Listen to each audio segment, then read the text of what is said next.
have a lot of empathy and love for the people there. And I'm sorry.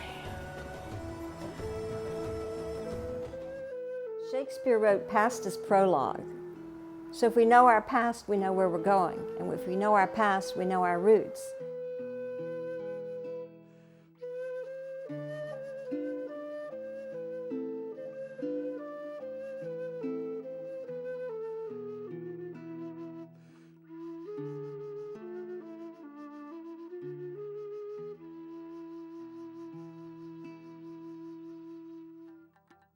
My name is Layla. It's a very Syrian name. It's a very Arabic name. So if I introduce myself and say my name is Layla, people ask me where are you from, and I say that my grandmother is Syrian.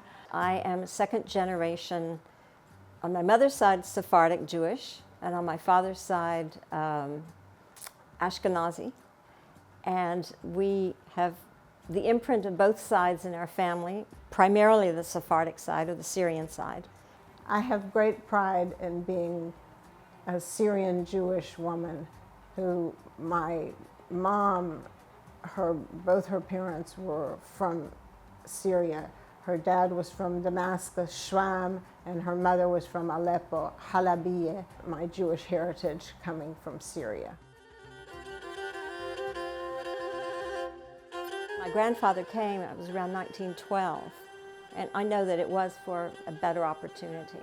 Even though they didn't want to leave their heritage there, which their heritage was very important, and I believe at that time in the early 1900s, 1910s, that they got along quite well with everyone else. It was not an antagonistic feeling between the different religions that you might find now. We're American, but we have that same cultural imprint of being the Syrian, the Middle Eastern side passed down through, in a way, the way we relate to the world, being very family-oriented, which is also Jewish, but also Middle Eastern. Well, when my mother, late in her life, when she was not bedridden, but late at night, I would go to the house and say goodnight and say, Atine Bose, give me a kiss, and Ruhi Nami, sleep well, or go to sleep. And أنا بحبك حبيبي, I love you, my habibi, my sweetheart, my love. And we would say that back and forth to each other. She taught us many sayings. She would tell my sister and I when we were acting silly, dem ghilis, and she would tell us sayings like, Ma ba'ad ali mada. I'm very attached to being Syrian Jewish. The culture was just part of my everyday growing up. From the statements my mom would say, like to tell us to get out of the dog to get out of the kitchen, the keleb to kish, like while she was cooking.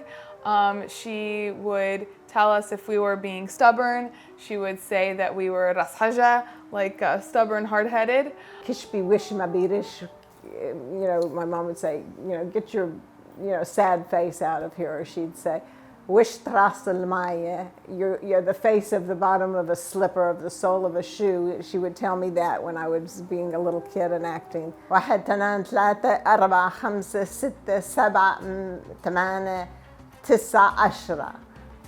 I remember how to count in Arabic. And I have a lot of bad words that my mom taught us, and we would hear our uncles saying, but don't want to say those here. I listen to Nancy Ajram now because I like her music. Yes, of course I remember all the Syrian music. My mom had, actually I used to belly dance years ago because the culture was something that I loved and wanted to do, but there was Kalsum. Fino. Habibi, I have to play it, but that song Fino, yeah.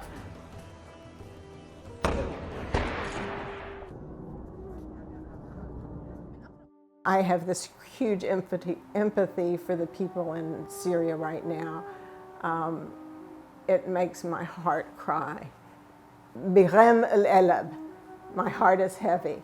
And that's how I feel for the people of Syria right now. It's so terrible, all these little children. I just would like the politicians to get out and let people live and be kind and human and generous that's what's really important now. We know we're just lucky that you can just be born.